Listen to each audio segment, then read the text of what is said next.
As there's a drive in a deep left field by Castellanos, it will be Oh a man, home it's run. 8 o'clock. And so that'll make it a... I don't need the spotlight. I shine just fine. Hi, I'm Karma, and yes, I am a bitch. Brav Bros. Good evening, everybody, and welcome back to another episode of Brav Bros, your favorite podcast from the bros for everybody, for whoever wants to listen. I am your co-host, Steele Russell, joined as always by the one and only Scooter Madooter. What's up, dude? Well, you know, it's just another week in Phillies fandom. Yeah, Just baby. Easy week. Easy week. I told you it was going to be easy. You told me not to jinx it. I'm very superstitious. It's a lingering effect from playing baseball. I am superstitious about everything, all the way down to what lid I put on my Wawa coffee cup in the morning. Yeah, I mean, honestly, there is a direct correlation between my happiness and the success of our sports teams. I agree. There's nothing wrong with that. I don't think there is either, and I get mad when people like play oh, do you know the guys on the team? Oh, you, blah, blah, that whole stupid thing. Yeah, every once in a while I'll let like a we or an us slip, but I try not to. I try not to, but only because I don't feel like having that discussion with somebody. It's like, oh, are you on the team? It's like, no, obviously not, but I care a whole lot about it, and the thing that's different, I think, about our sports teams is they seem to genuinely care about the fan base. Right. And I think that's why I get so invested. And occasionally I'll drop an us or a we. It just comes out organically. I can't help it. Yeah, and the funny thing is, honestly, now the two things that have like a chokehold on my happiness are Philadelphia sports and how Bravo is performing. Me too. It's fucking annoying, and it's just like we have to go through this every week. And look, I mean, we had to grin and bear it through all of OC. We're almost at the end of it, but every week it's like, okay, Tuesday's episode, this is fun. We're having a good time. We get to talk about two shows that we enjoy watching. Yep. Excited to do it. After Wednesday night hits, because Wednesday, I think generally, like you and I, we just kind of hang out anyway. It's like a pretty easy night. You might do maybe some meal stuff. I don't know. Yeah. Exactly. Wednesday tends to be my lighter day. Yeah. Wednesday's like the light day during the week that we get to relax. And once I wake up Thursday morning, I start thinking about OC and how unexcited I am to go talk about that. And it kind of, look, it bears like a huge shadow over Salt Lake, which is having a good season so far. It's great.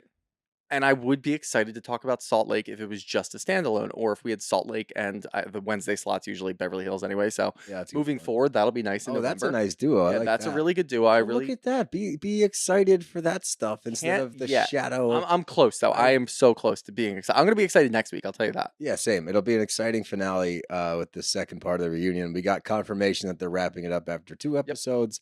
I will say, in light of everything you're saying, I counted to see, like, intentionally. Do you know how many weeks we've been doing OC for? Like, genuinely. What's your guess? 16. Close. 17. Fuck. 17 weeks. That's a 4 long months. time. That's almost 4 months. That's a long ass time for one television show to be on the air. Yeah. And usually it's not that big of a deal. No, we don't usually have to. The only show I feel like we had to trudge through the end was Beverly Hills, and that's because they had 25 episodes. I think there was genuinely 21 or 22 episodes that season, including the 3 reunion episodes. Yeah. No, I remember that. I think for like Atlanta, I was surprised it was the end.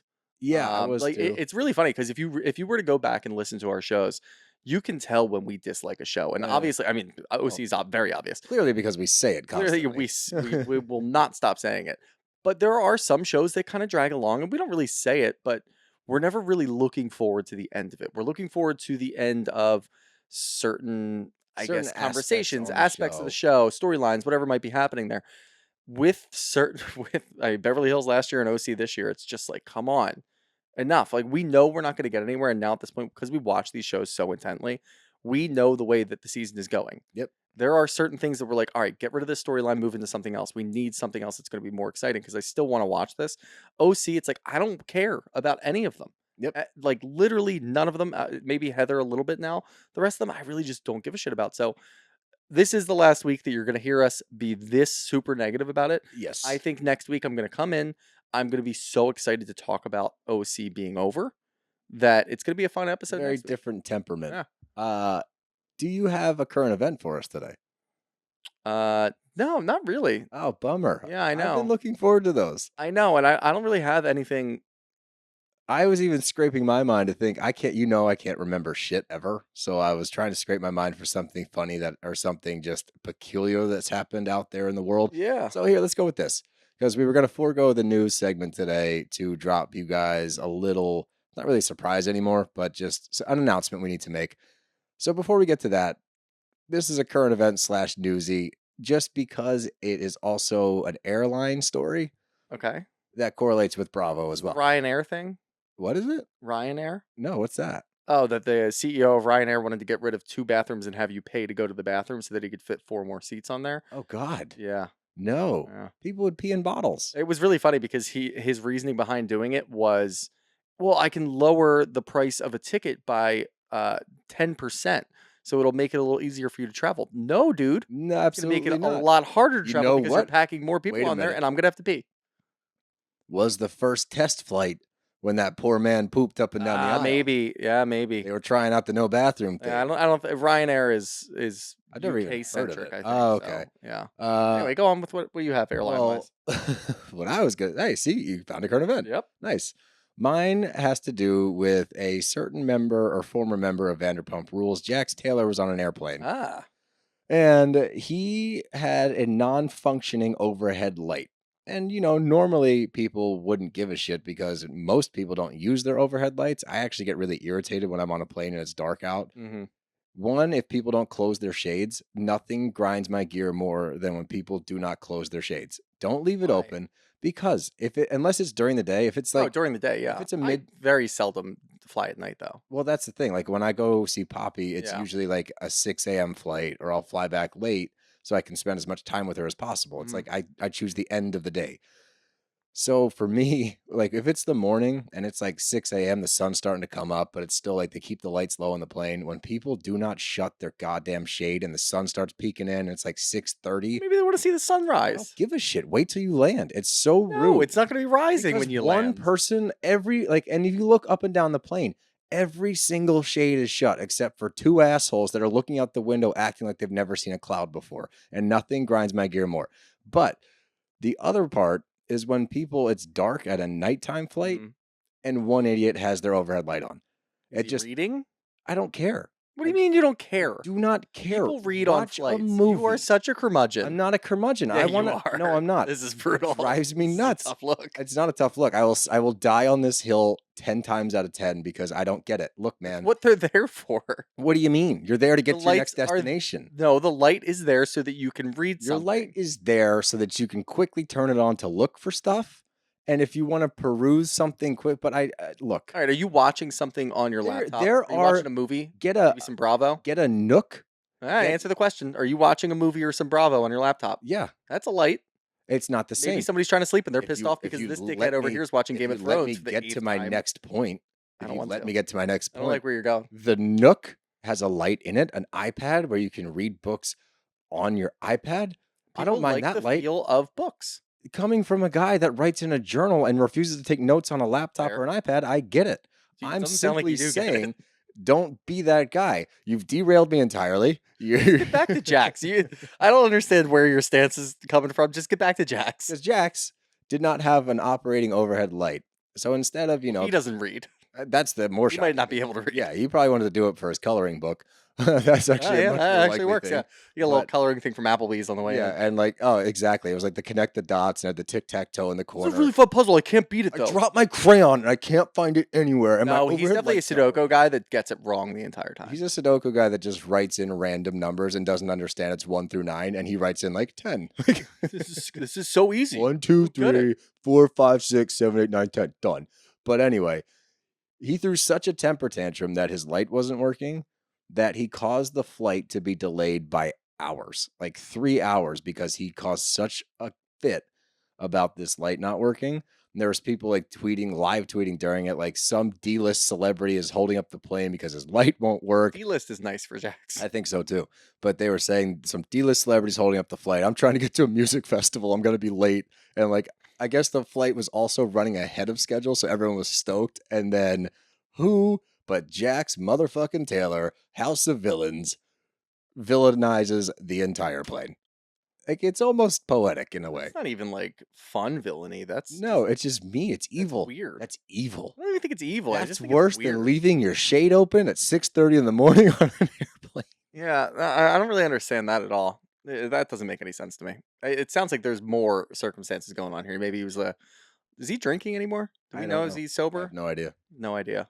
I was gonna say drugs are involved.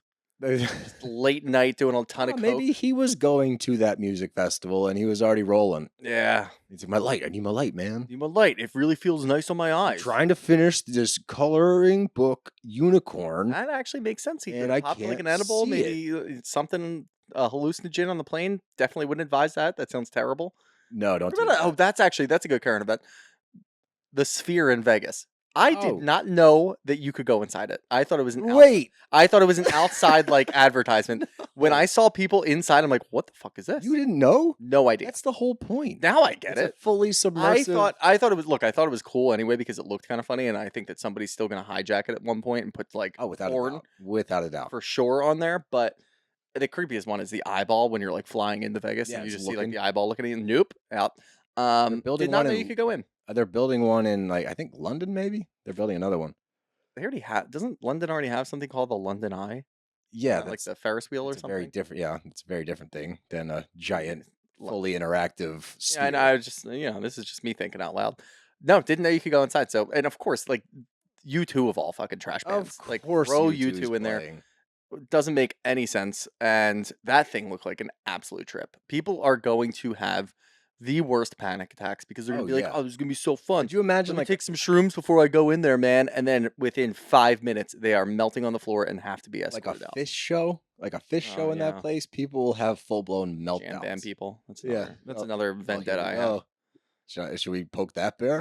No, we've already derailed too far away from Bravo stuff. We'll get back to that one at a later date. I want to hear your take. Yeah, we on can that. we can do a I live. ranted today about airlines. You can rant about that at another time.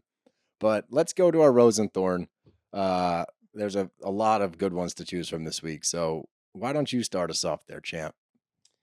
I got a little rose for you. All right. This one made me laugh, and it always does because I've seen this before. We've gotten DMs, we've gotten comments from this person before about this specific issue, and I think it's fucking hilarious. This comes from Sutton Strack. Aye. Comment on one of our videos. I love y'all so much. Please remember to replace a-hole with dickhead. All right. I'm really trying to revive the term because of y'all. Yeah, She loves it when we say dickhead, I know. and she thinks it's the funniest thing in the world. And if we are watching Beverly Hills this year and she calls somebody a dickhead, I'm gonna lose my mind. Oh my God, that would be. That was I my hope first it's in thought. reference to us. Yeah. that would be amazing. We might have to. That would have to take over like the beginning or maybe the end credits of the show or something. It's I just just plug in Sutton Sutton saying dickhead. That's a good. Or good we could just call. do it over. Yeah, whatever. That works too. Yeah, how radio shows have that. Yeah. Where it's like, yeah, just plug in a little soundboard. We So yeah, have that. I just don't know how to function it yet. The only thing I have on there is the bam, bam, bam, bam. there's other sounds on there, but that one works the best. There's in Miami. applause. There's like a heartbeat one, but yeah, Yeah, a couple of heartthrobs sitting around here just having a good time. I would hit it, but it's too far away. Doom, doom. We need a producer. Anybody out there want to produce for Don't- Bros? Don't open that door. Don't do that. Too many emails. And here's my Thorn, and it's funny because it's a 4-star review, and the title is meh. This is my rose. Oh, this is your rose. Yeah. Well, here we go. This is a good segue into your rose then. Is it just me or does this pod feel more intense and less fun than before? Lighten up, guys. It's just housewives. I am on record saying this. The second that I stop having fun with this and stop looking at it like it's like hilarious that we're even doing this, that's when I'm taking it way too seriously and I need to take a step back. Yeah. I am still having a great time and I think it's fucking hilarious. Anytime that we get seen out and recognized, funniest thing possible. I agree. Honestly, the funniest thing. Like I was on a date. I told you I was on a date a Yeah. couple of weeks ago. Yep. And somebody came up and just said, I'm so sorry, but like, love the pod. That's it. Like just simple, I boom, still done. think that was a plant. It was it. I So think did you were she. trying So to did the impress girl the I was out girl. with. The girl I was out with just stared at me like, I think you planted that. I think so, too. I'm like, if I can't do that, that would be fucking hilarious. I Though. told you my favorite one to this day is still when I was at the Jersey Shore, and it was this woman came up to me and she's like, "Yeah, you got a podcast?" And I was like, "I do." And she turns around to the group. She goes, "Yeah, I told you it's one of the Brav Bros." I Yep. was like, "Fuck yeah!" It's so fucking funny. But Look, I mean, I still have fun. I still crack jokes all the time. Maybe someone over here, this got- guy over here might get a little too serious sometimes. You just got so mad at that too. No, I didn't. I rolled my eyes because I Taking it wanted to too explain seriously. myself. No. What my stance is with that, Well, like, this is your rose, so go on. so this is my rose because I appreciate the candor. I always like when people like are honest. And she threw it up like a 4-star review. It wasn't a 1-star, so like I appreciate that as well.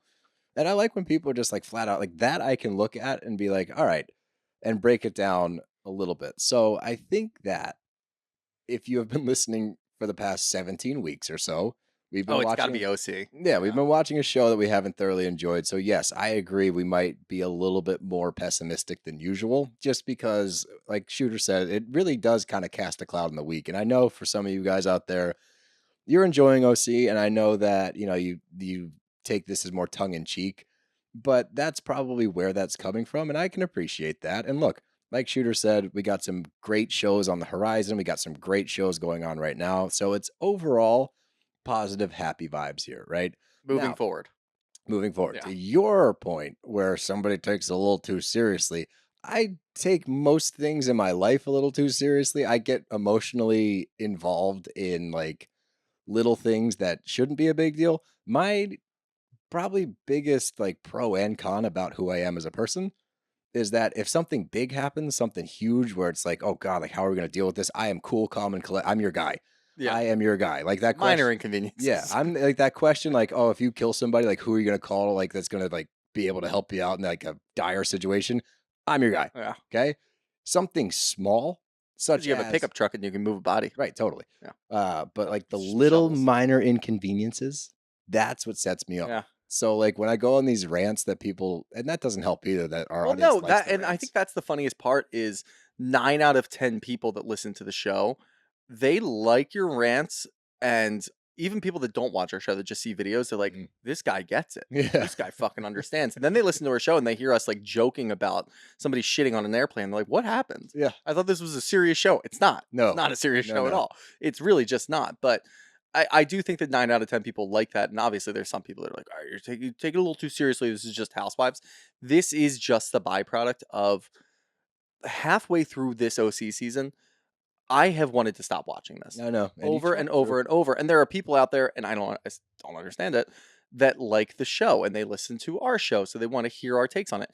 If I really enjoyed a show and I was tuning in and listening to people just bash the show, I would be like, all right, maybe I'll just like take my OC business somewhere else. Yeah. So I don't really understand any of that, but whatever. It wears on us. It's almost over. Yeah. So And then thank we you. get to have some fun. You know what? Let's do it this way. Thank you for bearing with us. Yep. How about that? All right.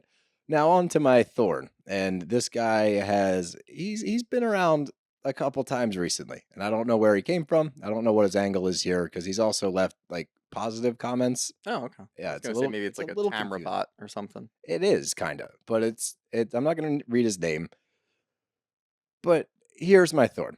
What is with the Brav Bros rudely hating on you? Hashtag Team Tamra. This man posted this on Tamra's post. Tamra has since deleted this post, which begs the question, what are you trying to hide, Tamra?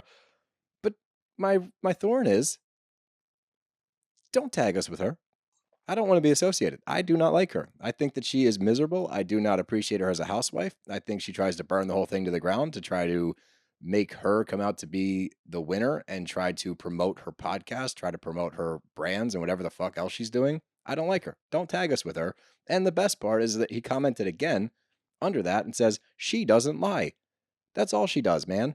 That's literally all she does. So I don't appreciate it. That's I really don't. And that's my thought. And she's the queen of deleting tweets too. Oh, I know. How many times have I seen a tweet pop across? And I don't understand how people get the screenshot where it says this tweet has been deleted.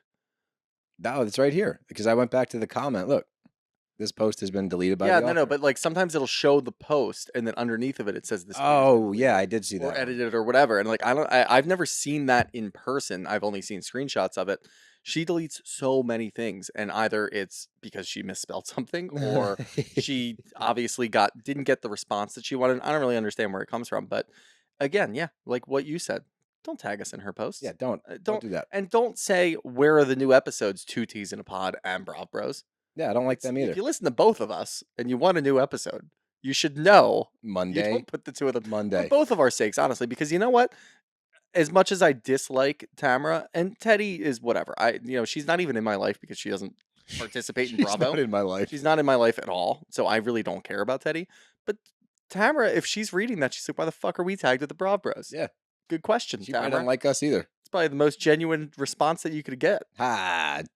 Burn. Burn. But that takes us to our announcement that we were going to make before this segment. yeah. The announcement is tickets are now on sale for the live show in LA. We are going to the Bourbon Room. It's a Friendsgiving with Zach Peter.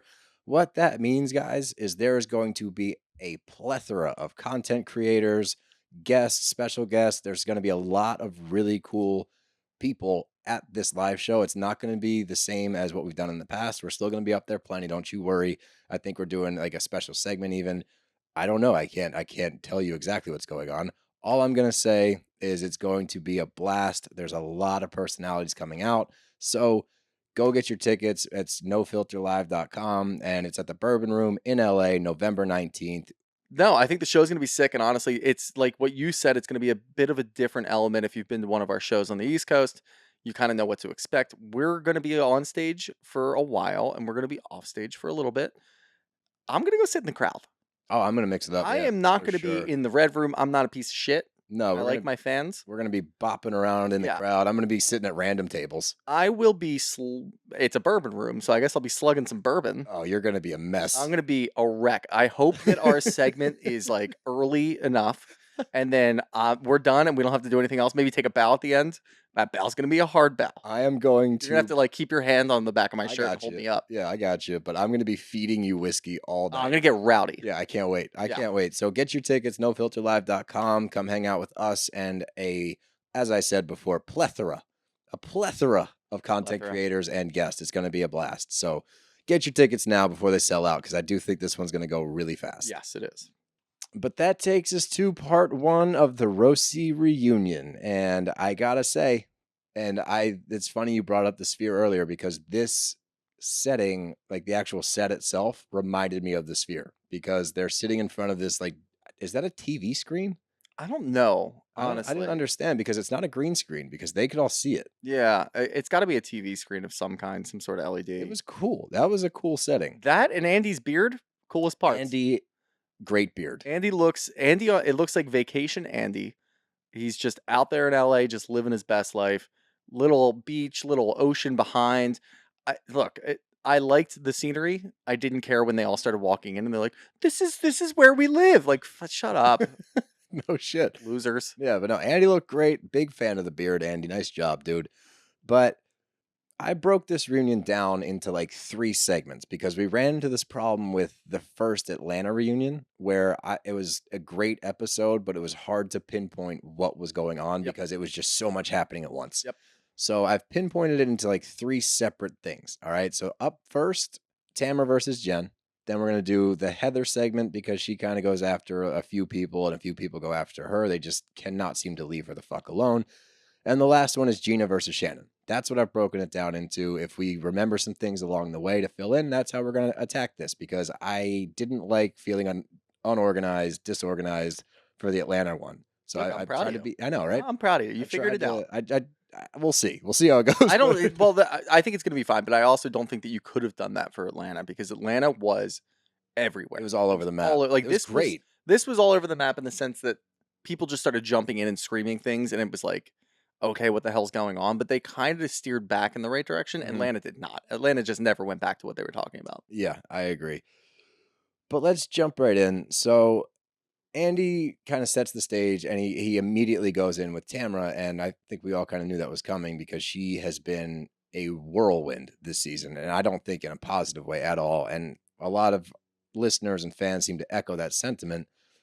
But when she asked Heather, or Andy asked Heather, like, how do you feel about how everything went? And Heather's like, I should feel vindicated given how the season ended. I should feel like I came out on top. But actually, I'm just sad. I'm just pretty sad that Tamra came back to the show and took it upon herself to try to turn everybody against me. And Tamra immediately jumps in. She's like, I never did that. My goal wasn't to do that. And what we get out of Tamra this entire episode is just her backpedaling. It's her backpedaling, trying to spin everything, trying to come out on top. Like she wasn't trying to shit on everybody, ruin friendships. And I think that the best way to put it is she saw an opportunity to come back on the show and took it upon herself to do the absolute most at every turn.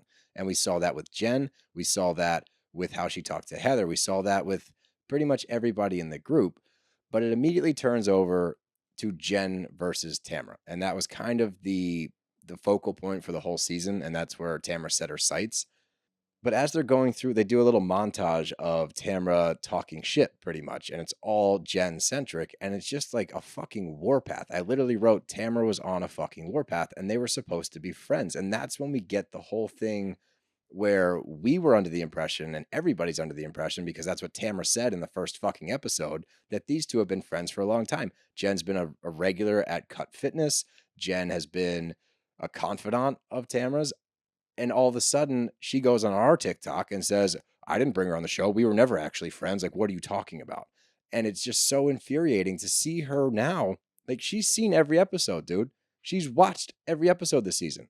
How can you still lie about stuff? I think that she's stuck because, one, I don't think that she's if we want to put this into like almost like sports terms, I don't think she's a good performer at a reunion. No, not at all. She didn't really know what her end goal was. She Mhm. was just excited to kind of get in and mix it up and stir the pot because that's what Tamra does. She's been on here for 13 seasons. Right. You know that once you get to the reunion, everybody's had a chance to watch everything and you have to face the music. Yep. You don't get to do these side dealings that she was doing pretty much the entire season. So, yes, backpedaling is kind of what she started to do. And I'm at least happy that she didn't just deny everything, because we talk about it all the time. You are being filmed this whole fucking season. All your little back alley dealings that you did when you were talking shit about Jen, talking shit about Heather, going to the bathroom, doing this and that and whatever, everything comes to light. Everybody gets to watch all of that. So watching Tamra try to defend herself is just like a no-sum game. There's nothing there for you to defend. You can either A, apologize, which I kind of would have been really annoyed if she apologized, because then it's just like, okay, She did a few we know, times. yeah, she apologized for a couple of things, but nothing big. No, but then she immediately says something that negates the apology. Yes, Like 2 seconds which later. happens all the time. And it's just like, you are stuck and you have to now fight your way out, and she cannot fight her way out. I think Tamra got absolutely slugged from the other side of the room. She Honestly, got crushed. She got smoked by the other side of the room. but Heather was so like put together this whole time. I feel like Always. she came out the winner at the end of the season. She came out the Absolutely. winner of this first episode, hopefully the whole thing. But the other side of the room, between Gina going at Shannon and obviously Heather coming back and Jen coming back, I don't think Tamra could have come out a winner in any of this. And yeah, the rest of it, like, she still has her posse that's going to agree with her and not come after her. This is what I kind of wanted as far as holding Tamra accountable for her actions all season. Yeah, no, I firmly agree with you. And when they start to talk about some of the situations, like, we hear that Ryan declined coming on to the reunion, which initially I was like, what the fuck? And then I was like, No, I get it. what? Yeah. Yeah. As soon as they started to like explain why, it's like, it's a lose-lose for him, because if he comes on here and defends himself, everyone's going to spin it that he shouldn't talk to Tamra that way. They're going to make him out to be this asshole, that they're doing it without him being there. So Mhm. imagine him being there on set and then trying to defend himself. And I do not like Ryan. I think that unfortunately the group is correct about him, but this is a situation where not only does he lose, but Jen will lose in turn, because it's going to make her look bad. It's going to make him look bad. Even if he's simply saying that they're lying, they're wrong. Everyone on the other side of the room is going to be like, oh, you can't talk to me like that. Like, stupid shit Yeah, like it's that. he has no way of defending himself, and obviously, again, we were able to watch this entire season. He's able to see everything. Jen's able to see everything. There's no way that he comes into this and defends himself in a good way that makes him look better. The only thing he could do is sit out. And I was able to put my feelings of Ryan aside. Obviously, we know how we feel about Ryan. We know what we think about Ryan and what we've seen. He would have gotten nowhere being on that set. Zero. So I had no issues. I actually looked at that and said, that's the first smart move that Ryan's made the entire time. And you know what? It's easy to make smart moves. Put on a nice clean shirt that doesn't have 15 fucking decals on it. You Don't- probably would look okay. Don't wear a denim jacket. Or, that's wear a bedazzled. shirt. Wear a shirt would be a That's good a start. great start. That's a good start. Stop shopping at Ed Hardy. Yep. And Affliction. Yep. That's another good start. It's a great start. But I got to ask you, genuinely, do you think after watching the entire season and after watching Jen handle herself, because in my opinion, watching Jen, I don't like she doesn't strike me as a liar, honestly. Like she seems pretty upfront about stuff. She hasn't been like caught in a moment where she's like tongue-tied, Hmm. in my opinion. Do you think that it was physical before the marriage with Will ended? Yeah. You do? Yeah, I do. I I still still do do, too. but I just don't think that Jen can do a whole lot. I mean, There's nothing she can do to it's sway that opinion. she tried her hardest in the beginning, and we kind of knew what she was doing right away when she starts talking about the emotional affair, Yeah. kind of clearing the air because. Look, I mean, if anybody's seen any little bit of Housewives, you know how it's going to work. Skeletons in the closet always come out. Always. Now, I do like how they finally were able to juxtapose it to Shannon's stuff with John, Thank God. where Gina popped off and said, look, she's not talking about any of this. At some point, and we've talked about it before, you have to let Jen just live in her relationship. We have said our piece. Every single person on this set, whether it was a nice thing to say or coming from a good place or a bad place, everybody has said their piece. Ad Everybody has nauseam. shared their fucking opinion on Jen's relationship. At some point, she's an adult woman. She's a grown woman. Let her fucking live out in her relationship. She now has all this information. She's gonna keep digging, obviously, and we'll see what the fuck happens. But shut up. Like, this isn't a storyline for you to just jump on board, as opposed to what Shannon was doing, where she's spewing every little detail of her relationship and all the bad things, and now she doesn't want to talk about it. Nobody's going after Shannon the same way. As soon as Heather starts, everybody flips out. So it's just not the same thing. They're not playing on like an even battlefield at this point. Jen just needs to go do her relationship, and everybody else just needs to get out of the way. What's weird to me about the whole thing is if Ryan is this man that they're all painting him out to be, right? He's the scumbag, whatever. Why is Jen catching all the shit for it? Why are they so mean to her about it? Like They shouldn't be mean to her. No, they should be like just this conversation should have went once from each of the women that are close to Jen, not Emily who just met Jen, not some of the newbies that don't really know Jen. Like You know what it is? It's Tamra, though. it is She's Tamra. the No, I know. denominator for everything. Absolutely. She starts everything that's being mean towards Jen. Look, I understand if Emily wants to step in and be like, my mom heard that he was hooking up with this girl, and like it's just uncomfortable. I just want you to know about that, blah, blah, blah, whatever. Say that once Then that's and stop. okay. Say it once and stop. Tamra pushes it and stirs it and stirs it and stirs it because Tamra realized early on, this is going to be like one of my main storylines. We're just going to go attack this woman. Because she doesn't have anything Yeah. interesting going on in her own life. And Because Jen even the hasn't cut gone fitness after thing's them. not fucking interesting. Like That's the your business thing. closed. Jen wasn't vindictive about it too. She could have Never. been. She could have gone after and just spewed out some cheating rumors for all of their husbands because didn't. guess what? You live in OC. There's cheating rumors everywhere. Everybody's got cheating rumors. There was cheating rumors for Terry and Heather. Yeah, that's And then we had the whole pictured at Disneyland or wherever the fuck they were. the They talked about ones. that, but once it starts into, look, Tamra is a cheater. How did she meet Eddie? She was dating Simon. She was with Simon, and now you went on to Eddie, and like it's so annoying to just watch like the duplicitous nature of this whole group, and feel like they all feel like winners at the end of this. That's the most annoying part. But what drives me nuts, but it's confirmation, honestly, because they're talking about whether or not it was physical, whatever, and then the break comes up inevitably. Were they on a break? Were they not on a break? We've already given our thoughts on that. It's a 2-week window. If you had some strange lined up within that 2-week period of you guys not dating, that means it was ongoing. There's no denying that. I do believe that the texting was going on frequently. There was dick pics. Unless it's the hooker, you got it lined up, right? Yeah. Jesus. But Jen says specifically, when did the takedown start? Like, when did the takedown happen? Tamra responds. She says, when the cheating happened. It's like, oh, so you are trying to take her down, you fucking weirdo. Like, why would you admit to that in that moment?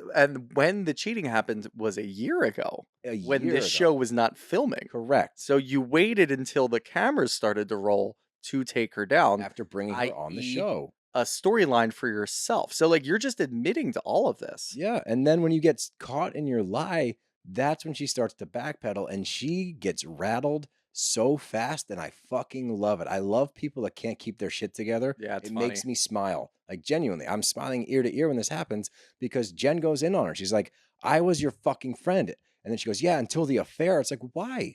What dog do you have in this fight? Like, here's my thing. All right. If you are upset and disappointed with your friend, then have a conversation about that. If you are uncomfortable continuing the friendship because of the affair, then tell her that. That's okay. If you don't agree with what she did and you can't stand by it and you don't want to continue that friendship, fine. But you can't put on a mask and then carry the friendship along to then drag her on the show for a fucking storyline to try to make yourself look better. And so you have content for your shitty podcast. Like, that's all she was doing. So now Jen finally goes Stands in up on for Tamra and herself. stands up for herself. And she gets rattled. She goes, "You're a fucking cheater." Jen goes, "You're a fucking cheater." And then she loses her shit. And she just says, "Fuck you. You're a shitty person." Blah, blah, blah. Like, she goes off the rails. There's nothing of context in her insults now. No, Now it's she's the a same. pissed off kid on the playground. Like, "You're stupid." "No, you're But stupid." that's what she did with Heather too. I know. We saw When that. Heather was able to collect herself and have a private conversation with everybody that Tamra was trying to spin against Heather, Heather did the same thing. Tamra took out of her own power, walked over to Heather to try to figure out what the fuck was going on and stand up for herself. Yep. And as soon as it started, Tamra just starts saying like the same 4 or 5 words. Yep. That's it. She's got no substance to it. She can only play behind closed doors. She can only do things to try to take people down individually. She never can perform in front of a big group like She that. has to have a plan. But And that's why I loved it. That's why I loved I it. did This too. entire time we were so annoyed at the way that Tamra was doing things because we knew what she was doing the entire fucking season. She finally has to do something for herself.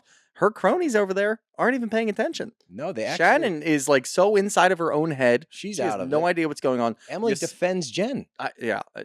Emily whole literally thing. defends Jen in that moment. It's like, whoa, whoa, whoa. And like sticks up for her Yep. briefly. And like, that's nice to see because it's just a simple thing of like, Could have done that all season, you Em. could have done that all season. But the best part, you literally see her entire playbook play out in 3 minutes. And it's cyclical. It's how she operates. The minute that she gets checked, the minute that she doesn't have a good comeback, then she starts to try to reel it in to try to like settle things down briefly. And she's like, "I don't care that you cheated." It's like, well, you just called her a fucking cheater and a shitty person because of the cheating. So which one is it, Tamra? Do you not care? Or is it the worst thing in the world and you can't be friends with this person because you're playing both sides of the field? You're not friends with her. You've No, told us before. you're You're not not. friends with her. And then fast forward a few minutes, just a little bit longer. And then she goes, "You're an amazing person, Jen." And now she brings it back. And we see this over the course of the season, right? When she had shit with Shannon, it blows up. And then you have this very emotional moment where they're both crying. "I love you so much. And I can't go on without our friendship. And I'm so sorry for everything I said." That might work with Shannon. It's That gonna doesn't work with work Shannon. with normal people. It's not going to work with Jen, especially because Jen's had it. And thank God. Like, that's the one thing, another like positive for Jen is she doesn't believe it. Like, she doesn't buy into the bullshit that Tamara is spewing like the other girls in this group have in the past. And I guess what was so vindicating for me about the last episode with Heather was like, it's so easy to logically pick apart all the bullshit that Tamara does. It's just people get caught up in the moment. I do think it's like, "Oh, I'm hanging with the cool kid." Like, Yeah. it's definitely that. Where the other girl's like, "Oh, I'm like, Tamara likes me now. So I'm going to listen to everything she has to say." But when you use logic and evidence, it's like, oh, nothing she says has any substance. What an idiot. And the last thing I want to talk about before we move on to Heather, the most damning evidence and the most like the biggest bombshell that they have to drop on Jen that Tamara has is these text messages. She pulls out receipts that Jen's already read. And look, they're extremely damning. Yeah. But it doesn't really do anything to further this narrative or further Tamara's argument because we arrive at the same destination that we've been at all season. Jen is going to be with this man. She has decided, like, regardless of everything she's seen, she is sticking with it because he makes her happy. Is it going to end tragically?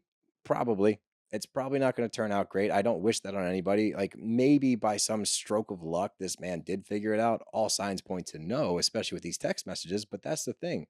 Why are you so fucking invested? What I is would it? get it if they were actually friends. They're not. And She made it very she clear. has dismissed the friendship so many times that it's like, okay, now you're just weird. If you were actually friends, at least ride that feeling of this is a really important friend to me and I do not want to see her in this relationship anymore and I'm getting really frustrated, so I started talking shit about your relationship to other people so that maybe you would finally live it down and you would figure it the fuck out. No, Logic. that's not what you're doing. Nope. You've said that you're not friends with her, so the minute that you get invested in her relationship like a weirdo, you're a fucking weirdo. That's all you are. Or you can finally admit that you just want to do this for a storyline for the TV show that you were unpaused from. That should the entire show be paused again. Arguably because of you. Like, Yeah. that's the funniest part. If you look back on like what made this season a disaster, I would all love to signs see point what to this Tamra. season looked like without Tamra. I would too. And like it's so funny because we're obviously going to pick it apart here and there and with every little detail. Most of it comes back on Tamra. All the negative things that we hate about this show Tamra. started with Tamra and Tamra-centric. spiraled into so many different things. I firmly If she's agree. not on this show, it might be boring as hell. That could be a possibility. But at least I would like to know what it's like because I feel like we never really got to figure out who anybody was because they were just constantly But I guess in that some was sort of fight that Tamra pushed. But I guess that was the last 3 seasons that we didn't watch. I guess, yeah. So bring back Vicky full time.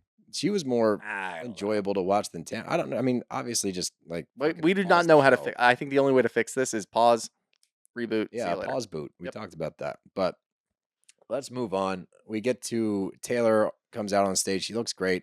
Props there. And we start to talk about the Heather versus Taylor shit that went on. And look, was Heather condescending? Yes. Without a doubt. They play the scene again, and she does do the, oh, that's so cute kind of thing to her.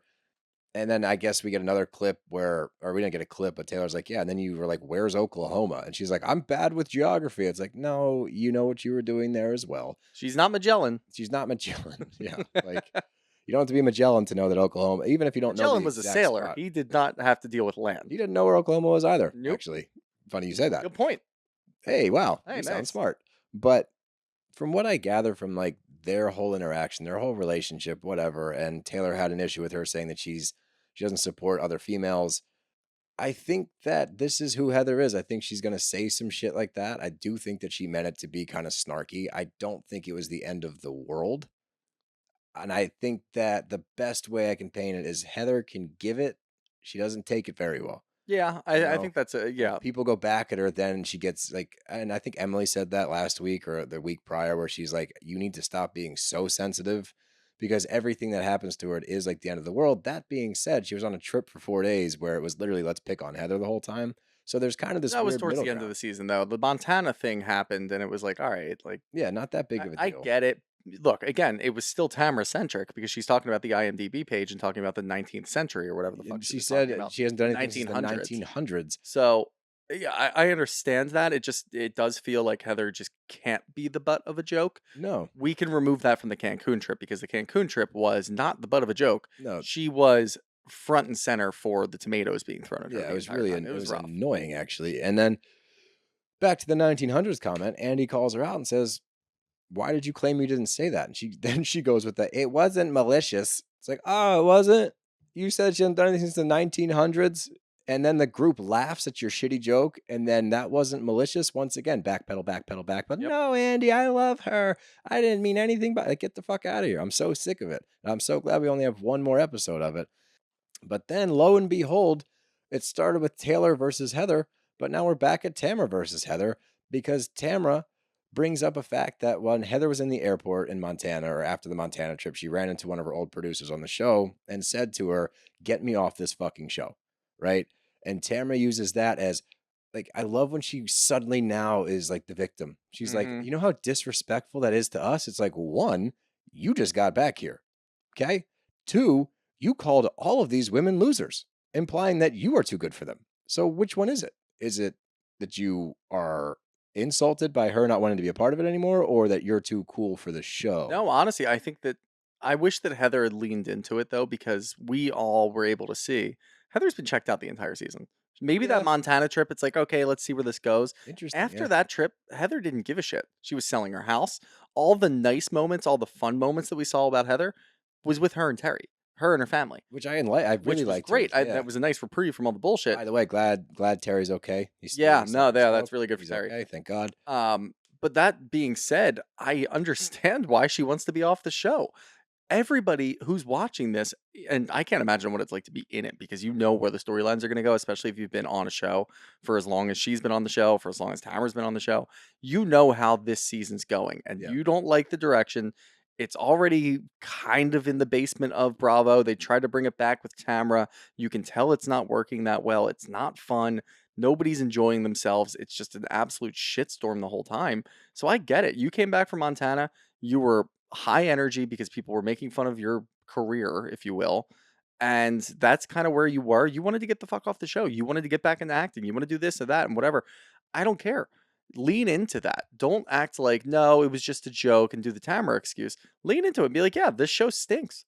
I know you can't do that. I know you can't do that on the reunion with Andy sitting right next to you, but at the same time, you can say, I didn't like the direction of this show. That Montana trip was awful, and everybody was just pointing fingers at each other, and there was too much going on. I didn't want to be a part of it. See, I actually appreciate it when she says, I'm very grateful for this platform and like everything is given to me. At least she like played that card. Yeah. But what I don't get, and we get an Emily chime in, and that's all Emily did this episode was just chime in. She had to chime in here, chime in there, and she lost me entirely. I liked her for the majority of the season. The last like 4 or 5 episodes I was out, and then after the reunion, I don't like her at all. But she gets upset about the fact that Tamra makes a comment about her not being a real attorney. And then we go back to the clip and she says she's not even a practicing attorney, guys. And she says it with a condescending tone. It was implied to be rude. It was belittling her career. Instead of turning to Tamra and being like, hey, what the fuck? She looks at Heather and goes, why didn't you take up for me in that moment? And if you look at the scene, Heather does. She's like, she did. She practiced. Like, hasn't she practiced recently? At some point during the season, Emily's head went so far up Tamra's ass. And I have no idea when it happened. Like, I cannot pinpoint it because cool I felt the same way. Emily in the beginning was nice. She was refreshing. She spoke her mind pretty much the entire time. And then at some point, she just stopped. She didn't give us anything on screen for pretty much the rest of the season. And now in this reunion, like you said, she's not going after Tamra, the one who made the comment. She's not going after the culprit ever. She's only going after Heather. She's so stuck in there. She's scared. And she's scared of Tamra. Scared, but like, what are you scared? Like, I know that next week it looks like Heather's scared of Tamra. Maybe there's a reason, and it's probably because she just spews rumors and lies and shit everywhere and just like kicks up whatever. I don't get it. Maybe that's what they're scared of, but why do you want to be on a show with somebody that you have to be scared of in that way? I don't get that. All you have to do is look at how this is going. You can rattle her like that. But the last thing is Gina versus Shannon, and Shannon just needs to sit there and take this one because she fucked up royally by bringing the CPS comment up by implying that the kids were going to be taken by Child Protective Services. As Emily says later on, there is no lower you can go than implying that your children are going to be taken from you because you're an unfit mother via DUI. And that's exactly what Shannon did. So instead of sitting there and going, that was a huge mistake, I don't even remember it, I was so drunk, I'm so sorry, she tries to defend herself as to why she said it. And then she says, I already apologized. Just fucking do it again, man. Just say, I am so sorry. That was appalling. I would never say that intentionally. I was too drunk. My bad, Gina. Or don't say anything and let Gina get it out of her system and then say sorry. Did you like the disclaimer? I thought it was, yeah, I actually wrote it down. It's funny you brought that up. Yeah, I did see the disclaimer, and I was curious if that was in reference to Gina's DUI or because we now know that Shannon recently got a DUI, or if it was in reference to getting so drunk that you forget that you said stupid shit. I think what it is because they do the disclaimers at the end of like episodes when people have like mental health issues or drinking problems or whatever. They always throw that in there. Like, if you know somebody that has that was a mid episode, like do that, whatever. It was mid episode. It was right before that segment. I think it was because we just want to cover all of our bases because it never really got into like. I was expecting Gina to make a comment about Shannon's DUI, or not her DUI, but. You drink all the time. What happens if you get behind the car? Are they going to take away? Like, if she like made a comment like that, I'm like, oh shit, maybe they're going to do something. Wow. And it wasn't anything like that. So I was a little surprised by it. I think it's really just Bravo covering their asses. That's a just good saying point. Like, hey, we're going to talk about DUI stuff here. It's a little ironic that Shannon's the one who's giving it to Gina about her DUI 4 years ago or whatever the fuck it was. But you know, we're just going to cover all of our bases here. Well, the whole thing is just weird. Like Shannon. Not only does she not apologize, she tries to like spin zone it and then gets mad at Jen for stirring the pot because Jen told Gina about the comment. One, it's housewives. That's what you do.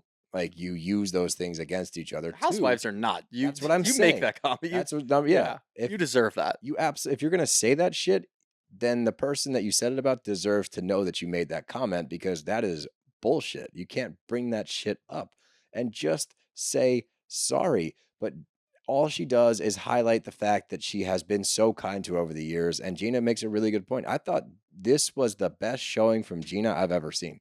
She was on point. Her arguments were good. She says that Shannon weaponizes kindness. The fact that I didn't realize all she did to help her with the DUI was give her a phone number Yeah. 4.5 years ago. The funny thing about Gina is our biggest issue with her towards the end of the season was that she was trying to be friends with everybody. Right. She wasn't getting, and obviously she would have like some backup comments here and there, whatever. But for the most part, she wasn't really pushing any waves. You could tell early on, though, that she was kind of settling in next to Heather pretty early. Anytime that somebody said something about Heather, she was there to back her up. She was always agreeing with whatever Heather was saying to the other side of the couch. So I don't know what happened. Now, obviously, we did get a little snippet. I forget if she posted this on Instagram or some sort of comment on Twitter. She said, I really value my friendship with Heather. So I think she finally drew her line in the sand. And that's a good thing, because how many times did we want her to jump in during Cancun when everybody was going after Heather? It looked like Gina kind of did that at some point in time. She grew a spine. She chose a friend who's actually good for her, not the other side of the room, because they are not good for anybody. That whole couch sucks. That whole couch is terrible. Yeah. Nobody should be friends with those people. That whole couch is the reason this show sucks. It really is. Like, get rid of that entire side of the room. You can keep Taylor, I guess, whatever. I kind of want to see what she does, because I actually like Taylor. She's not part of that couch. She's not part of that couch. Exactly. She came in late and she left. But Gina, like you said, was completely on point this whole time. I think she absolutely deconstructed Shannon. And it goes to show you what kind of friend Tamra is. This is your best friend over here. Tamra didn't step in. Not a word. Not a fucking peep from Tamra to go defend her friend. No, not even a peep to like jump in and do what she was doing all season and join Gina because Gina's winning. Let me go join the winner and double down on what's going on here. Nope, I'm not going to say a word. You're not a good friend. You could have at least in the middle of it just said, like Emily had at one point in time, just apologize for that. It's fine. Just apologize for what you said. It was wrong to do. Nope. Shannon just keeps burying and burying and burying. And Gina was absolutely destroying her. And it was good to see. I don't care. Disclaimer aside, she deserved what she got in that moment, getting absolutely picked apart. Without a doubt. And I'm going to finish this segment to make Sutton happy. I'm just going to simply say Tamra's a dickhead. Tamra is a dickhead. Boom. Shout out Sutton. But that takes us to RHOSLC, and what a good episode. What a good start to the season. I know we do this all the time, but it really is. It's a great start. Monica is quickly becoming a favorite housewife of mine. She's so interesting. I She's can't great. tell. Sometimes I don't know if I like her or dislike her, but she brings such a different element to a I show. think that's the perfect balance of a housewife. Is should be, yeah. love hate. Right? Yeah, you know what it is? I can't tell if I like her or dislike her, but I always want her on the screen. There, that's Yeah, a good way to put yeah. it. That's a good way to put it. But we start out with Meredith and Roboseth. That's what I write in my book now. Roboseth. And they're going over the trip to Palm Springs and just kind of recapping. And it's important that we set the stage with this scene because it's the first reference of this episode of the Angie rumor that we've been hearing about. But it paints a very quick picture of the Meredith pattern. We've seen this over the course of each season. I know that last year was your first season, so your only evidence is to watch what she did to Lisa Barlow last season, right? We get these rumors. I don't know where I heard it. I don't know if it's true. I can't say it, but I'm going to say it eventually. So we set the stage with that. And then the next scene is Lisa and Meredith are back together and they're getting some facials done. And Lisa lets us know that she is going to have an Apres No Ski party. Mhm. I thought it was Apres Vita when we got there, though, because there was a thing on the wall that It said was. I Apres think it was just Vita. important for her to say that we're not going to go skiing because then Mary wouldn't go. Oh. I don't actually think that. I You just think it's. that's what it is? I think it's important to say, hey, choose fashion over function because we're not actually going to You go have to be skiing. very specific. Yeah, and then obviously if there was skiing involved, Mary would be like, Mary yeah, be no, out. Mary I'm be out. out. But I did like the fact that she just immediately invites Monica. She doesn't play that stupid game that Meredith tried to play with Mhm. Angie in Palm Springs. Like, you, first and foremost, you're all castmates. You have to invite them. Second, it's just a dumb move. Always invite. It always comes back to bite you in the ass, and you always look like the idiot. Mm-hmm. When even if you're the one who's right in that argument, Doesn't matter. which I don't think I think they're both fine. I don't really have an issue. I don't have a front runner in that argument. Oh, I do. You have Monica. Yeah. I don't really care either way because Lisa Barlow is who Lisa Barlow is, and a that's good what she's point going to as well. do. And I I love don't really have Lisa an issue Barlow. with it because she's on TV. Maybe if she was a person that I hung out with on the regular and she was doing that, I'd get infuriated. Oh yeah. But That being said, she's on TV, so I really do not care. Well, we'll get to that. Just inviting Monica is definitely the right move. It sends a message to the rest of the group. I don't really care. You can come. Yeah, no, it's a smart move. Yeah. And moving on from there, we get Monica with Whitney, and I have a bone to pick. Not even a bone to pick. It's more just, have you ever noticed how women greet each other when they walk in the room? You look so gorgeous. Like when we They see do, yeah. like the housewives when they see each other enter the room, it's always a big compliment about I how they don't think look. it's housewives, dude. If you think about it, like when Why don't Dev sees her friends, they look so you look cute? so nice. Beautiful. Wow, that's a really nice Why shirt. don't Yeah, we do that? we can start doing that. I want to start doing that. Can we We're gonna start get doing made that? fun of though. That's fine. That's the problem. I mean, I tell dudes that like our friends, I'll be like, "Oh, you look good," but like it's very subtle, and it's never like when next time you walk in a room, I'm going to be elated and be like, "Oh my god, you look beautiful." Okay, we'll see. You don't think I will? No, I know you will. Yeah, you know I will. But Monica and Whitney, this is a weird interaction, and this is just like Whitney's weird. Like she's just weird because she's going over the Palm Springs trip, and she just flat out says to Monica, like, I saw some red flags with you. I pretty much don't know if we can continue to be friends. And Monica's like, because I checked my friends because they were being assholes. And Whitney's like, yeah, like this is how you treat your friends. Like maybe I don't. No, wanna I be think your Whitney friend." kind of made a good point. I don't think so. You at don't think all. so at all? No. Well, Whitney talks too much for it to actually be a good point, but at the core of it, I think that it's actually a pretty good point. And I think I said this last week or the week before. Monica's now on the show. She was friends with Angie. She was friends with whoever, and she turns on them. And it looked a little weird. Dude, I know that she was calling out Angie for the right circumstance, thing, right? Like it's but circumstance. maybe you just kind of stand by. Like if she was actually friends with Angie, you don't just jump on her and to a woman that you don't know in Meredith and start going after her like that. There's a middle ground then. Did she come on too strong? Maybe. Maybe. Was she incorrect that like Angie? No, What no. the fuck? You look like an idiot right now. No, she was not incorrect. That's what I mean. But So, airing like, it out in front of everybody instead of like taking her. yeah. All right. So maybe there's a gray area. That's what I here. think. That's what Whitney means. Like it is kind of weird. You did just get into this group, and you're already burning your bridges with your friends that got you in the At the group same to time, go hang out with the cool kids. at the same time, she's checking her friends because they're being assholes, which I always appreciate. And also for Whitney to flat out say, like, this is a red flag. I do not know if we can be friends. I'm sitting there going, what the fuck? And Monica's like, starts to get defensive. And I don't like when people do this. Like, well, now I can sense they're getting defensive. It's like, yeah, you just kind of checked her a little Well, bit. yeah, So now yeah, she's I getting don't like that she did defensive. that either. So now you can't pull back. Well, it is kind of funny though too because I just refer to them as the cool kids, and Meredith is apparently part of the cool kids. Oh God. I don't Yeah, you see what you CEO of did? fun. But she did point out, like, it looked like you're trying to suck up to Heather and Meredith.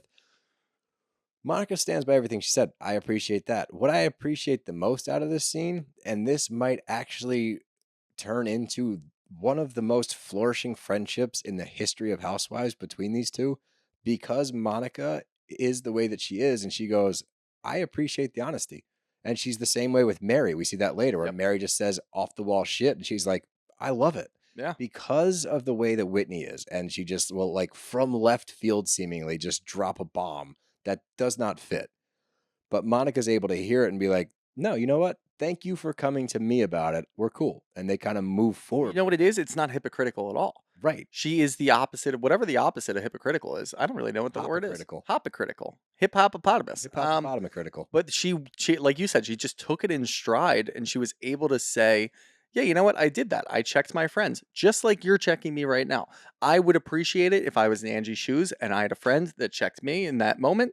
I'm appreciating it now because you're checking me and I'm able to explain myself. Let's move I forward. did get a little defensive, but you know what? I don't think you're coming from a bad place, so I'm going to explain this to you and we're going to be good. Yeah. And I think Whitney was even taken back, like, what the fuck is it? Because usually when Whitney does that and she just drops a bomb, which I think housewives in general, they try to make a splash and they Sure. drop things. I don't think Whitney does that. No, I think it just like pops into her head. something pops into her head and she just word says it. vomit. Yep, Yeah. exactly. And I think that I think Monica already realizes that's who Whitney is. I don't know, flourishing friendship. I think I that don't know, Monica's man. just going to be herself no matter what, and that's kind of what my takeaway I do was. too, but I think it's gonna like weirdly work with Whitney because like she's not going to get upset because Whitney will say that shit to her friends. Yeah, She'll just say some random shit, and you're like, "Whoa, where the fuck did that come yeah. from?" She did it to Heather like 10 times I last year. It know. was really That's what funny. I'm saying. You're like, "Whoa!" Like you guys could could, be having honestly. a great time, and then she just like takes it upon herself in the middle of them laughing will be, yeah, didn't you have sex with your friend's husband or something like that? And you're like, what? Where did that didn't happen? That's not a No, rumor. no, I know. Yeah. But like it comes out of nowhere. And so I think that with Monica's disposition, it might turn into a great friendship. But Whitney warns Monica about Meredith and just says, look, she has a history of the rumor mill. She brings things up when she feels slighted. She seems like she has this big grenade to drop. Just watch yourself, which is honestly really good advice when it comes to Meredith. Incredible advice, incredible foreshadowing. And I think this is when housewives are at their best, when it feels scripted. Oh, yeah. And it's not. And you can No, tell this that is it's not. absolutely not. But it feels like, whoa. It follows like a formula. Yeah, there's a formula in there, but like you were able to go from that trip where Meredith loses her shit, and you and I are sitting here talking about like, yeah, this is what Meredith does. She's going to start a rumor. She feels like she's cornered. She's going to just throw this out there and just see what happens. And it always kind of does this thing, and you can see it kind of happening. Start the episode that way. Move into Whitney and Monica talking. Whitney warns Monica, and then boom, there it happens. Like it's crazy the way that it goes: step A, step B, step A C, little exposition, a little climax. and it feels organic the entire Yeah. time. Like that's, I feel like, when housewives are at their best. That's a really good way to put it. It's a really good way to put it. And then we jump immediately to Whitney and Justin. Justin's going back to work. He had a 1-year no compete clause, which, God, it must be nice to get fired from your job and have a 1-year non-compete, and that means you just aren't going to work for a year. Oh, and he got like a severance package and probably got Yeah, paid for 18 man. months. He's probably still getting paid from his last employer, And he's just and he's chilling. taking a new job, so he's going to double dip in income Yep. too. You know, no shame, no shade there. But Justin's going back to work, and this is where, again, I had one thought and feeling when the scene started, and then when it ended, I was like, oh, okay, never mind. I literally wrote, never mind. Justin's an idiot too, is what I wrote down in my notebook. Because it starts out and they're both going back to, or he's going back to work full time. She's working full time with Whitney Rose, or Rose Beauty, her beauty Wild company, Rose. Wild Rose. Thank you. And she got her beauty company. She's running another company as well. I'm not positive what that one is, but the point being, they're both going to be working full time jobs. Who's going to take the kids? Blah blah blah. Justin out of the gate goes, well, I'm not going to be able to drop or pick them up from school, but I'll be able to drop them off, which is not the end of the world. You can figure out somebody to pick them up at the end of the day. I feel like he is, I don't know if it's compromising. There are school buses out there. There are school buses, yeah. But the other thing is like, why are you having this conversation for the first time in front of your children? Yeah. Like maybe hash this shit out beforehand. Yep. 1. 2, Whitney immediately gets like, feels slighted by it. She's like, well, whoa, like you're going back to work. So I immediately take the back seat. And I'm sure it could feel like that, especially because it's the man going back to work. So she feels like, oh, now I have to step into like the traditional woman role, which is not fair at all and shouldn't be the way. But I was confused because it came up so fast. And I was like, well, he did say he'd drop him off. He just can't pick him up. Maybe you guys should figure it out before we're labeling things a certain way until the scene ends. And Justin's like, well, I really don't know. And I'm like, oh, you're dumb too. Like, you guys just have no idea what to do here.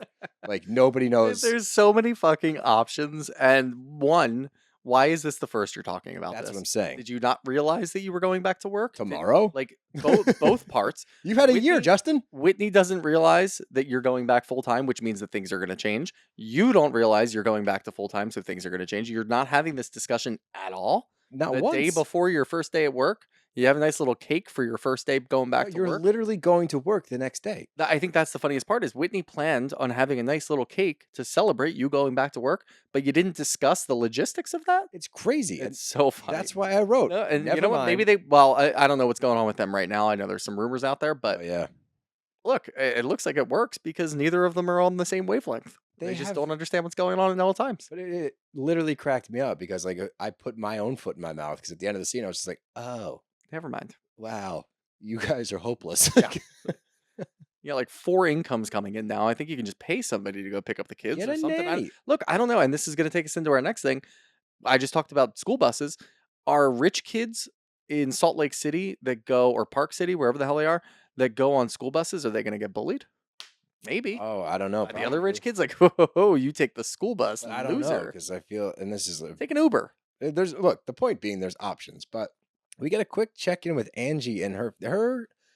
Look, we love family scenes. Regardless, we've hated people on the show and still given them credit. Like Giselle, when we were watching Potomac, like she was having a miserable season, But seeing her with her daughters, we gave her so much credit where we're like, she's such a good mom. She's so caring for her daughter. She clearly loves them a lot. Like, even in a season where I hated her, I was like, I still will give props where props Sure, are yeah. due.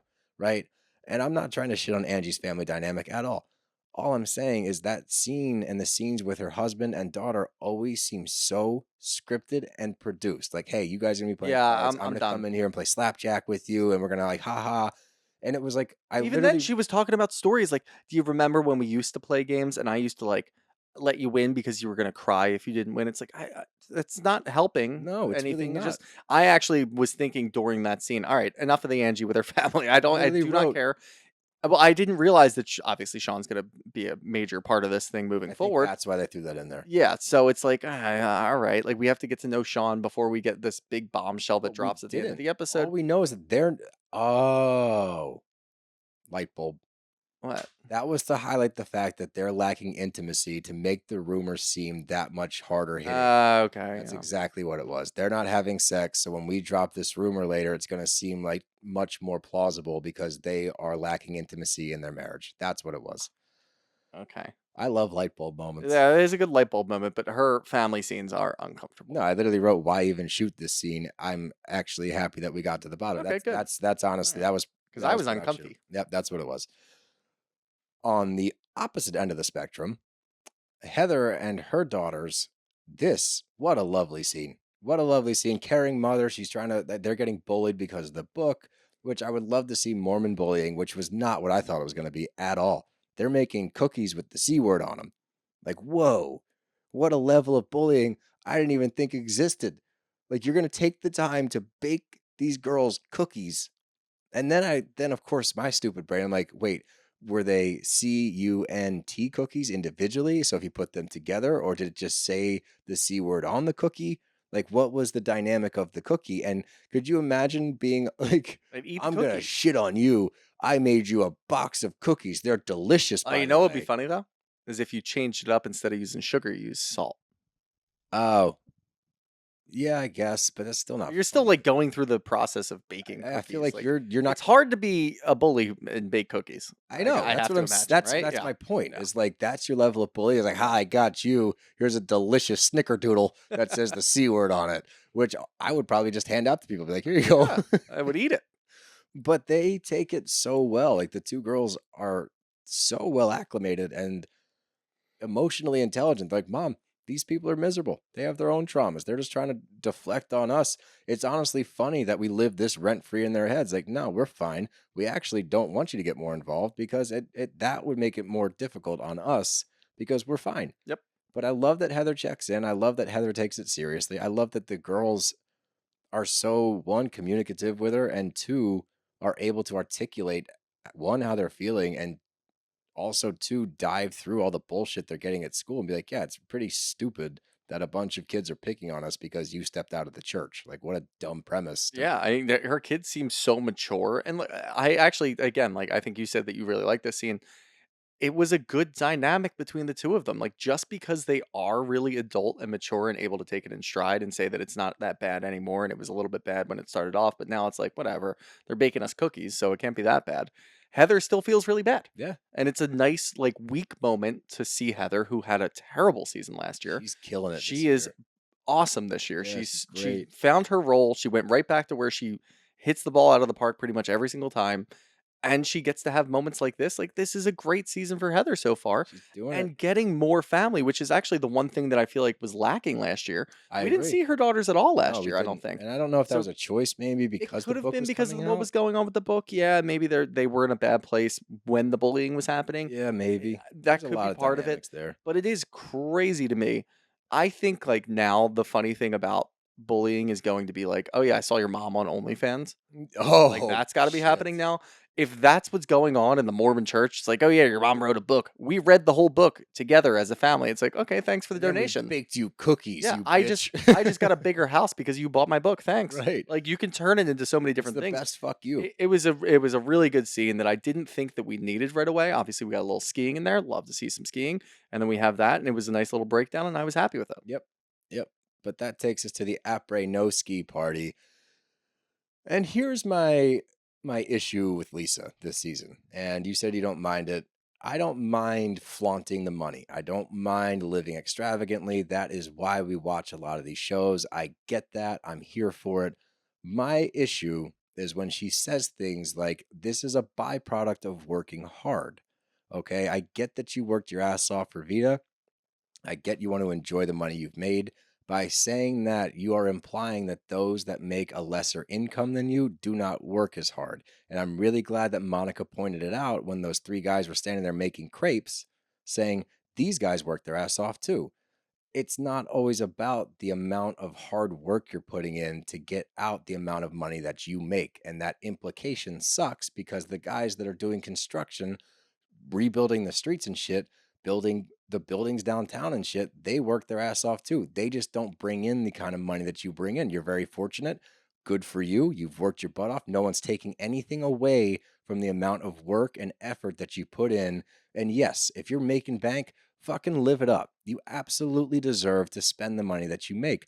Don't shit on lesser people in the process. That's my problem. I don't think that she even realizes that She she's doesn't. She shitting has on no anybody. idea. She's completely aloof to all of that. She has no clue. And while I say I don't mind that she's flaunting it and doing this and that and whatever, because at the end of the day, it is a housewife show and that's what people do want to see. And sometimes it's nice to see somebody like Lisa, who I actually like. I don't mind seeing things like that.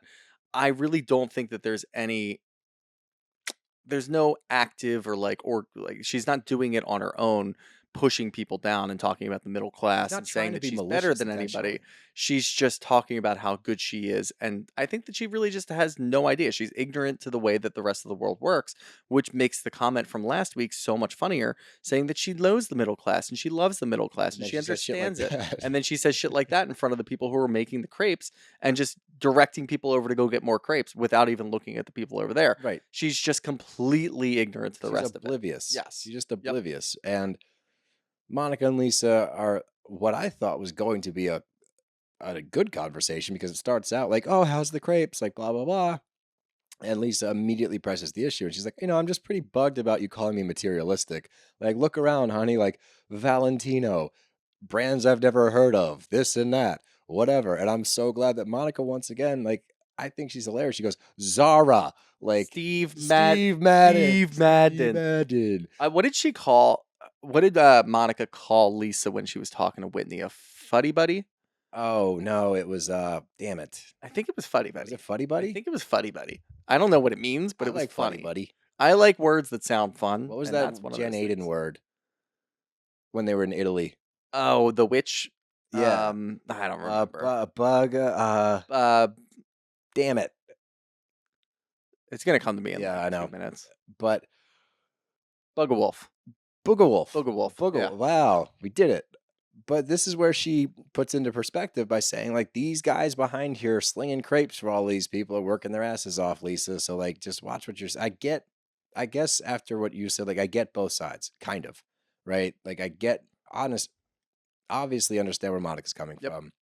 The fact that Lisa is oblivious to it, for me, that excuse will only work for so long. And then when we go to the confessionals each time and she just doubles, triples, quadruples down on it, still not understanding the point. Nobody's saying you cannot enjoy nice things. Yeah, I think she's having a really hard time separating what Monica is saying from the person. I feel like she She's feels taking it she feels personally attacked. Yeah. That's not what Monica's trying to do. Monica's trying to provide you perspective.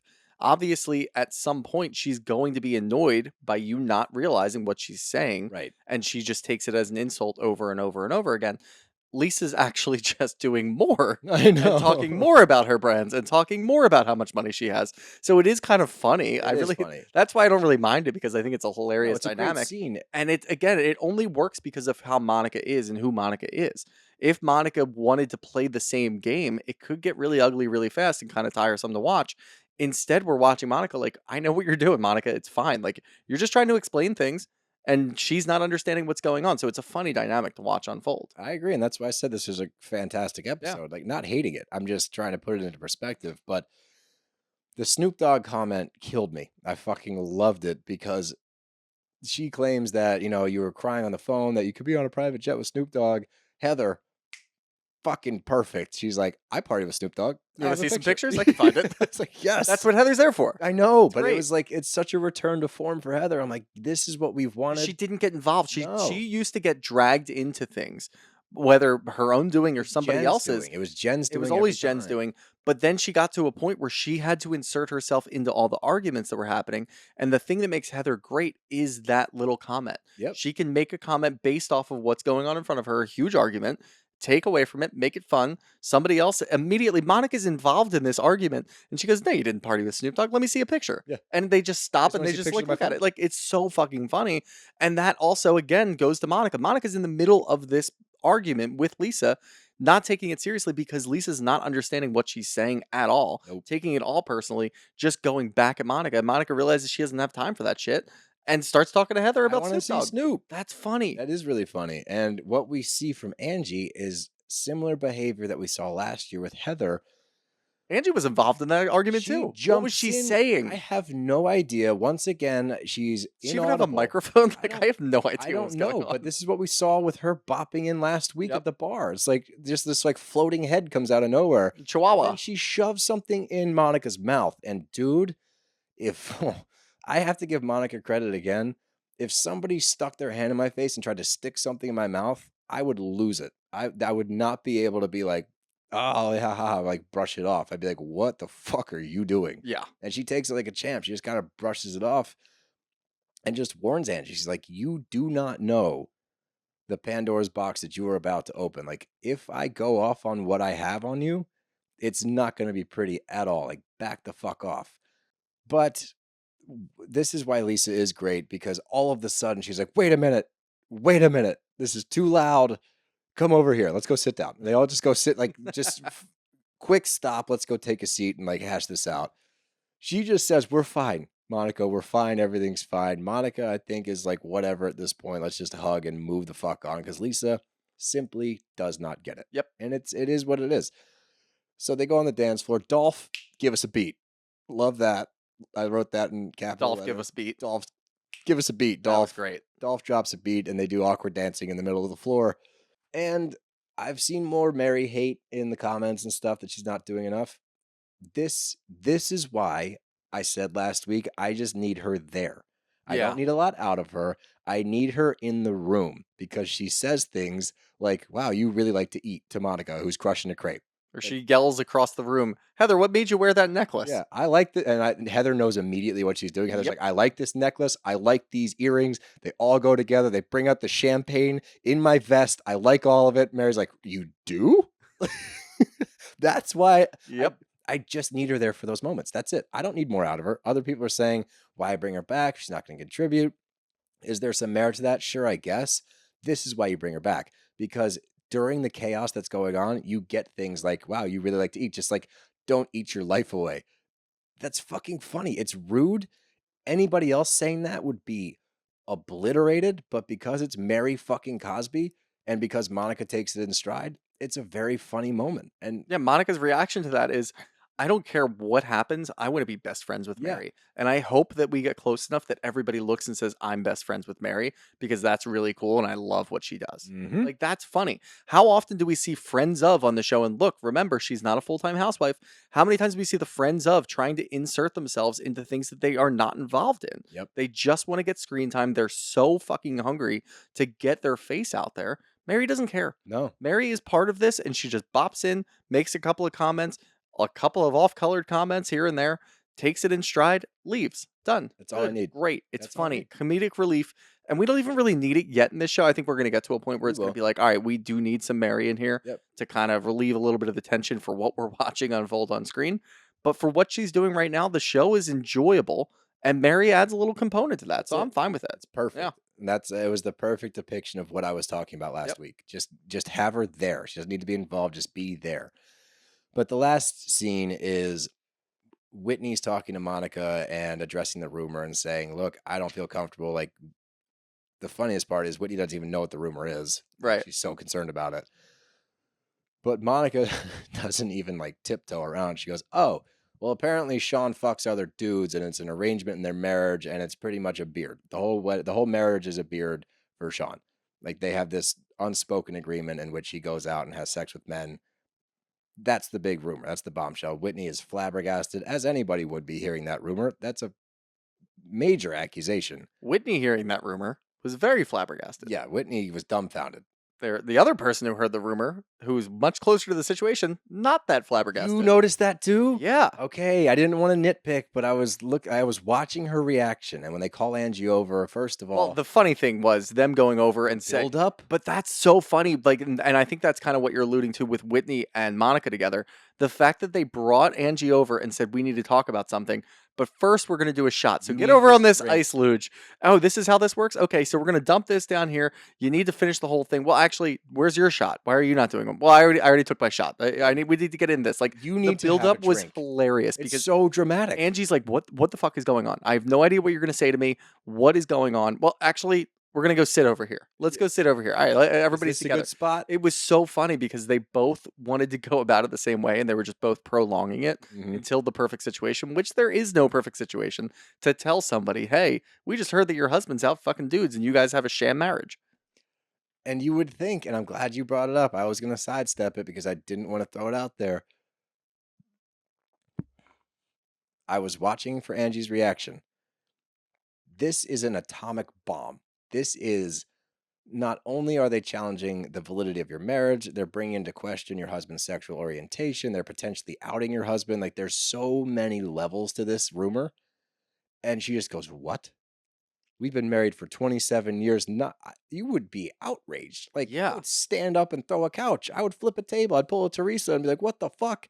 What are you talking? I would run. I wouldn't walk jauntily over to Meredith and be like, do you have a minute? Do you have a second? I We would can go somewhere Burn private. that party to Nope. the ground. Meredith would be in my crosshairs. Like, Now, I mean, there's one of two things to think. One, either it's true and Angie knows it and that was a completely fake reaction. or a shock. Two, no.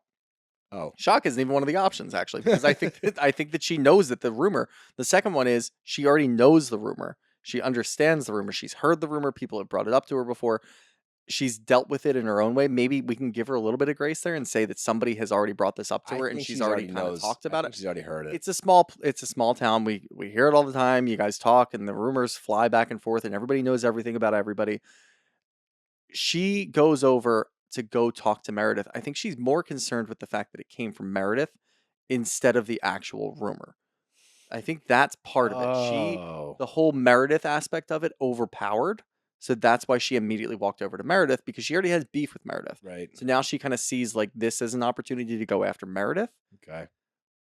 but it doesn't take away from her reaction. As soon as you hear that, you would be flipping the fuck out. Yeah. Not what Angie did. No. So I don't get it's that. interesting. And I'm not. We'll have to see how she handles it with Meredith next week. Correct. If she's calm, cool, and collected the whole time, she already knows about the rumor, whether it's true or not. She already knows what's going on and she's dealt with it.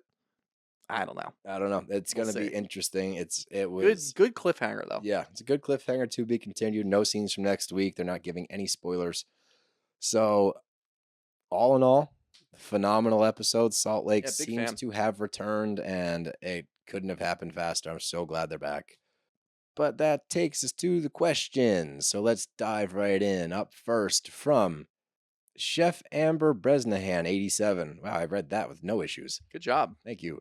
Do you think Tamra will be more supportive of Shannon from her podcast? Didn't feel like it. No. Yeah, you would imagine she would be. You would imagine, but no. No, because her podcast is for her to sit there and talk shit about people the entire time, share secrets, share things that happened, put it out into the world. You would think that she would, if she was friends with Shannon, she would take half an episode to talk about how she wants to be there with Shannon and how we all have to support her through all of this. She's not doing that. No, she stinks. From Exactly. Do Emily and Gina need to be separated and one remain a housewife, or do both go? We've already said pause boot. Yep. Pause boot. Boot. Give him 5 years off. Bring him back with a whole new cast. From Coconutso, would you prefer to see what Mary is up to or remain as comic relief in the background? Comic relief in the background. Yeah, unless she's doing something funny. Or if she's doing something with her church. I Yeah. do like those. Yeah. We got those scenes before when she was on the Yeah. show. I would like to check in with her church. From Liz's Carbs, is Whitney becoming Tamra 2.0? No, I don't think No. so. That's mean. I don't think she's lying either. It's like calling somebody a dickhead. Yeah, she's not a dickhead. And the other part of it is like Whitney might say shit out of nowhere, similar to Tamra, but Whitney doesn't lie. Yeah, Whitney doesn't lie, and it doesn't seem like Whitney has an agenda for anything. She No. just talks. I think it just pops in her head and then out of her mouth. Last one from Brina0464. I hated this season and only listened to the bros recaps. Are you watching again next year? Hopefully not. Hopefully not. Honestly, the thing is, if they don't reboot it entirely or put it on pause and Tamra's back, I don't want to watch it. Yeah, we It's actually gonna be the same show, and it doesn't make any sense. We may genuinely put a poll out there, and here's the thing: if you We'll do a pause, yeah, we'll do a pause. self-imposed pause. No, genuinely, because we love you so much, we'll probably put a poll out and say, do you guys want us to recap OC this year? And if you force us to do it, Yeah, but our fans are sickos, and they're gonna want to like hear our misery every week. I hope not. I hope you guys throw us a bone. Yeah, But help time out will the tell. bros. How about the bros? Help out the bros. How about the bros? How about them bros? How about them bros? Them bros are done. Any more? Anything else? Go Phils. Go Phils, Red Big October. weekend. Full swing. We got Phils on Saturday, Birds on Sunday, Phils on Monday, Phils on Wednesday. Yep. Let's hope we can take one in Atlanta, come home, and end the series, go on to the NLCS. Other than that, follow us on our socials at Brav_Bros. Subscribe to our podcast. Fuck, I do that every time. Subscribe to our YouTube channel at Brav Bros Podcast. And go and get your tickets. NoFilterLive.com. The Bourbon Room, November 19th, LA. Be there or be square, you nerds. Come to LA and protect me against those teenagers. Yeah, Shooter's scared to wear his Vineyard Vines out on the West Coast. Brown Bros are out of here. Bye-bye.